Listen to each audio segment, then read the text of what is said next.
Hi, Jason. How are you? I'm very well, thank you, Dahlia. How are you So, this fine time? oh, fantastic. So, little intro. Everybody should know you, but for those that don't, can you give us a little introduction with the hat and With where the you're hat, at right thank you. now? I feel like I'm bringing 6 gallons of information, so I'm wearing a 6-gallon hat. My name is Jason Allan Scott. I'm an event entrepreneur, I suppose, someone who's an entrepreneur, got into events, and then went from events to sort of adding to that storyline. What other tech could we use? What other tech could we create? I started a podcast called the Guestless Podcast, and it was about leaving events because I had an autoimmune disease. I still have an autoimmune disease called multiple sclerosis that wouldn't allow me to stay within the events industry doing events because of the stress levels and how my body reacts to cortisol. So I went into podcast. The podcast did incredibly well. It won top 100 small businesses in the UK. I realized there was a blueprint, and I realized that it matched events because there was a pre-story, there was the story of the day itself, and there was a post story that followed, which is exactly what we do in the events world. Since then, we opened a production company in North Carolina. We started a process school based in London, and we consult for businesses, brands, and influencers on how to start a podcast for you. If you have a voice, a vision, a mission, and a message.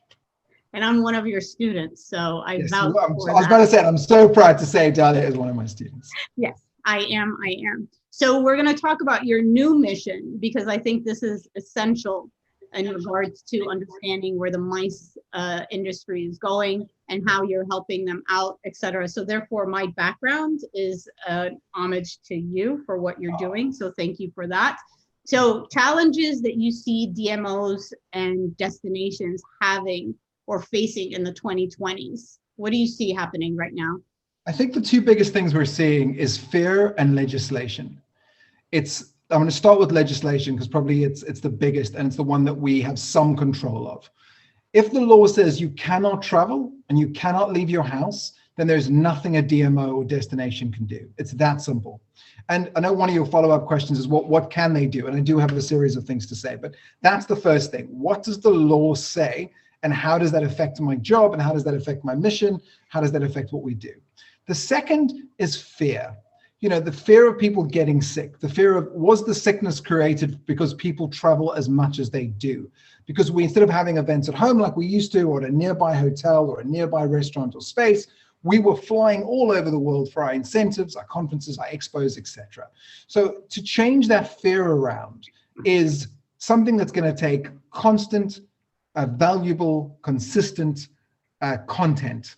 And that's something that I'm working on quite hard with various DMOs and various destinations. Perfect. And I do see that playing not only with the content bit, but also with persuasive and authentic marketing. So right now, that whole voice as well as the messaging has to take on a very different direction in regards to securing that, level of I'm safe, I'm going to be safe, I'm not going to come back home with, a virus that can help or not help, sorry, but like not be something that I want to come home with to my family, to my loved ones, etc. So it's funny you say that. We went to go see a very large hotel chain, and she said something really astounding, which is exactly what you just said, but she said it in this real cute way. She said, in the old days, I'd come back from a conference, and what my kids and family would be excited about is the t-shirt I'd bring home. Now they're scared about the disease I'm bringing home. Yep. And I thought, wow, that's absolutely it. Well, it's not a case of the bed bugs that you would bring back home. It's something a little bit more a lot scarier. Yeah, that way. Yes. All right. So you name the challenges. Now, what are like 3 ways that they can overcome those challenges or prepare themselves going forward? I think what they need to do is start by sharing a series of messages. And the message is this: who are we? Why you should visit? Who is visiting? What we've done to keep you safe? And then what are those people saying after they've just done it? Yep. So those constant messages of, hey, we're still here, and this is what we're doing, and this is how we're keeping you safe, and this is who's just here, and then don't trust me, trust them, and have that voice come over and tell you, will change everything. So the power of social proof will come back in very strongly. But instead of social proof in the form of TripAdvisor saying great location, great destination, great food. It's going to say it was safe. I felt secure. I felt seen. I felt heard. And I think that's another thing. It's very easy in the beginning where people who wore masks and didn't wear masks. And it was this idea of, well, they didn't seem to care and that was fine with me. Or, well, they didn't seem to care, but that really hurt me. But if a venue or destination DMO says, oh, I see you, and I see that you need to know that we're all wearing masks, so we're going to show you who we are. And you need to see us cleaning your luggage before arrival, or we're going to show you who we are. That's going to make a very big difference. And I think the other thing is work closely with representatives who are policy makers. Work closely with your convention bureaus, work closely with your mayors, work closely with those people whose job it is to support your destination, to support what you're doing. Because I feel like that's what and this is a very controversial opinion, and I can see I'm going to get absolutely ham-basted for this. The reason the UK events industry hasn't seen this massive help from the government is because we haven't always been the easiest or the quickest to show this is how much we're doing for the country. These are the actual stats. This is the actual money that's been made, and working closely with the government to keep pushing our industry. We kind of just did our own thing. We were all doing very well for a long period of time. And then all of a sudden we weren't. And we were like, hey, hold on. We've helped you so much in the past. We've brought all this money through tourism and through events. And they've just gone, we've never heard from you. So right. We didn't even know you were there. So, you know, the American expression, a squeaky wheel gets the oil. That's what needs to happen in our industry. Well, I mean, there's also a learning curve for your policymakers and your government to really understand, you know, what you need to put in place in order to leapfrog where we're at right now. Absolutely.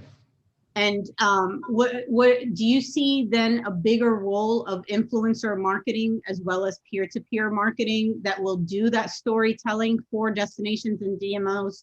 I think we'll go more than anything. Yeah, absolutely. I think we'll go from influencers to key people of influence. And that's the biggest difference. So instead of being someone in a bikini taking a photograph on another hammock or at a bent palm tree on a beach, it'll be someone like you who says, hey, I've just come from this venue and I can tell you the tech is up to date. I can tell you the process is up to date. It'll be someone like James Morgan coming in and saying, I really love the way they've done process. It's what we teach at the university. So it's not just someone with a big fanship, but it's someone with expertise that's deserving of a certain niche fanship. And that's a key person of influence versus an influencer as we see them today. And that's a key differentiator, I think, as well. So that's a great point. So how do you see event tech companies helping DMOs and destinations in the 2020s? I think event tech companies have to go the way of unicorn startups. They have to be 10 times better than their alternative, 10 times faster, or 10 times cheaper. That's it. You know, Uber didn't invent a new car. They invented an easier way to book a cab. Airbnb didn't go up against hotels. They merely showed a different way to get a different experience, firstly, and then a different venue for the same thing you wanted. So maybe we find, you know, a way that's 10 times easier to register for an event. Maybe we find a way for something to be 10 times easier to share something we just did. I've noticed you have the QR code, for example, in our video. What a wonderful way to share something, knowledge, information that's fast, that's quick, that's easy. That's what we need. And I think that's what we need to see. It's that reminder of, is it 10 times cheaper? Is it 10 times easier? Or is it 10 times faster? Because if it's not needed right now. It's just a nice to have, not a need to have. Well, and thank you for pointing out, like, the Sphinx has a QR code. It's actually a QR code to my LinkedIn profile, which I'm using as an idea for people to steal. So basically, you know, for those that are listening in, if you open your camera and hold it to the QR code, it will automatically connect you to my profile on LinkedIn. And this is something that you should have in regards to anything when you're speaking, you know, especially in the virtual world, so you can connect and expand your tribe. So in regards to, let's get your crystal ball out for a second. Where are you at right now? Tell people where you're at, because you're not in London at the moment. I'm definitely not in London. No, I'm in Cancun. I'm in Playa del Carmen. Wow, I'm not jealous one single bit. So yeah, okay. Honestly, yes, it is. It is gorgeous. It's everything you hoped it to be. It's white sandy beaches, crystal clear waters. I swam with stingrays. I possibly got knocked by a shark. There's an amazing sort of high street, as we call it in the UK, or avenue called Fifth Avenue, just around the corner. Amazing tacos, tequila, beautiful weather. In that order, T and T, huh? Tacos and tequila. There you go. It used to mean tan and teeth, but now it's tacos. And but you got those too, so it's the 4 T's. Yes. So get your crystal ball out and tell us, what is the future of mice looking like for the 2020s? I see more tools to see more spaces, an easier way to experience the offering, and an easier way to share that offering through tech. Now, whether that starts with something like an Oculus 2, augmented reality, I'm walking through the venue, or like you mentioned earlier, it's an avatar experience where I create an avatar like a game who goes and experiences a venue and tries things and touches things and tests things. But that mixture, getting closer and closer and closer. And about 3 or 4 years ago, it was in my crystal ball, it didn't come to be, but I said, we'll have something called augmented entertainment reality. It won't just be a virtual tour like walking through Cairo, Egypt, but I'll be able to get some sort of entertainment with it. Maybe I'll be able to take a photograph with me on the Sphinx, which I can then share with everyone, that then brings you to my experience. I've said this before, I think tech will get closer and closer to giving us an experience that we can touch, feel, and share, versus I was in it, it was great, I don't know how to explain it to you, you have to go do it yourself. But if we can take some of that across, things like taking photographs in a space and sending that out, or recording like we're doing now, that then is sent out and downloaded and shared with multiple people in the easiest format possible.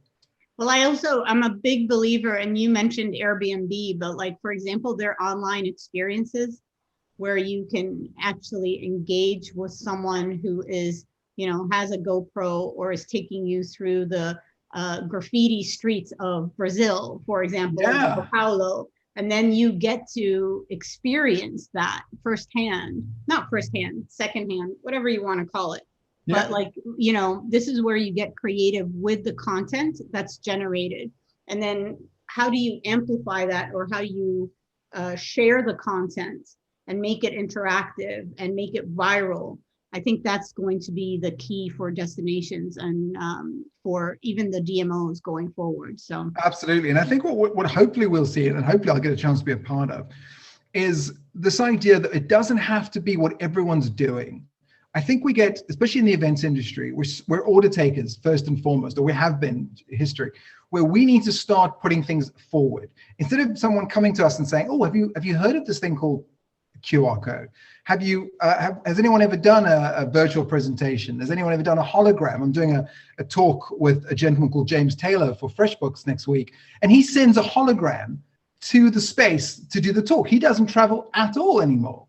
And I just thought, what a brilliant idea. He's bringing this to venues. He's bringing this to companies, as opposed to them going, why don't we have a hologram? And I think I did a talk for Square Mill, a keynote a couple of years back.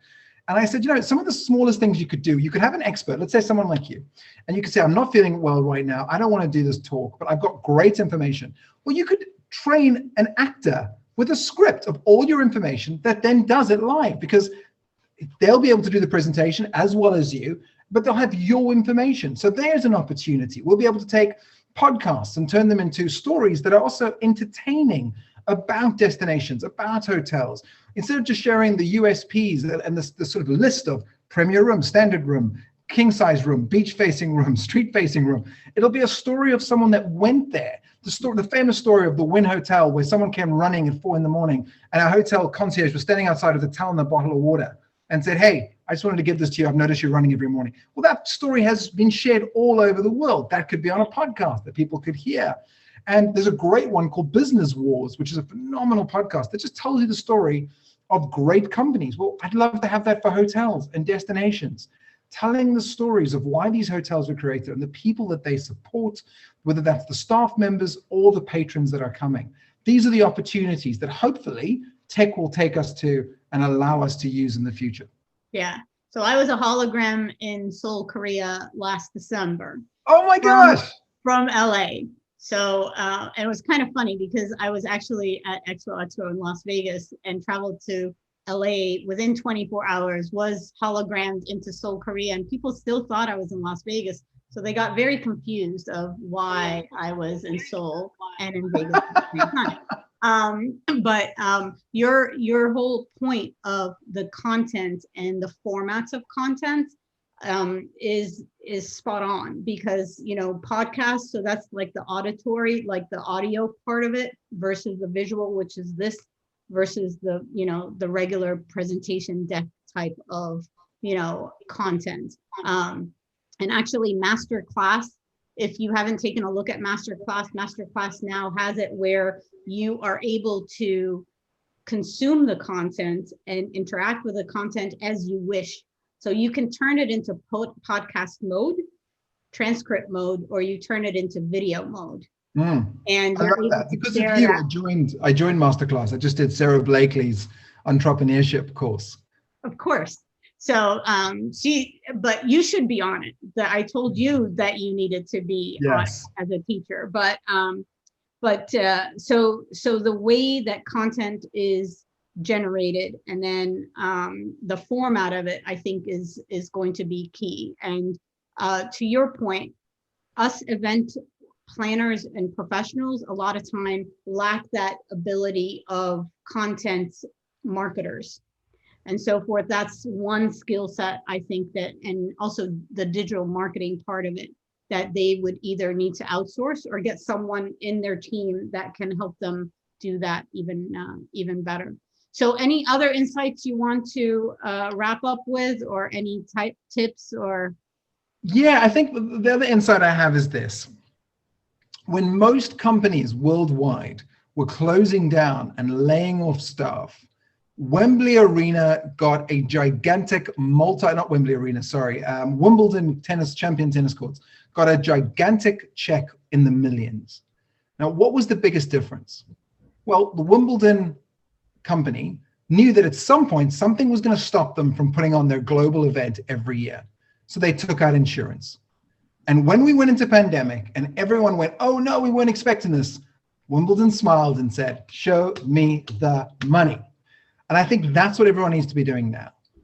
Don't only think about how do I get through this period, but what can I do that compounds over time? Because Wimbledon would have been paying that insurance every single month. That just compounded how big that check was going to be when it finally occurred. So what can you do? Now, most times you can use technology.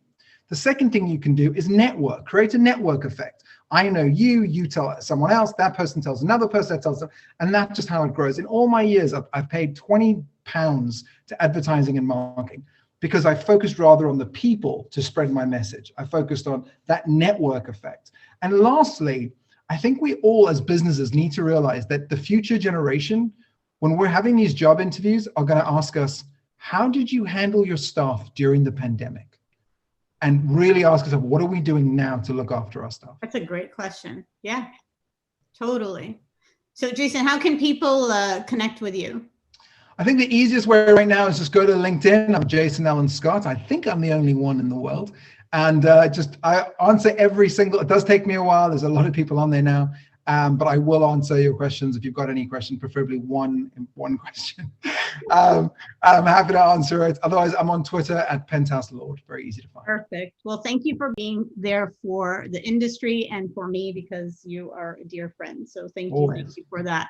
All right. And can I quickly take a moment before you shut off just to say, Dahlia, thank you for continuing to champion, no matter how bad things are. You connect people, you empower people, you give us a voice. And you keep pushing the mission. So, never stop. Never stop. Thank you.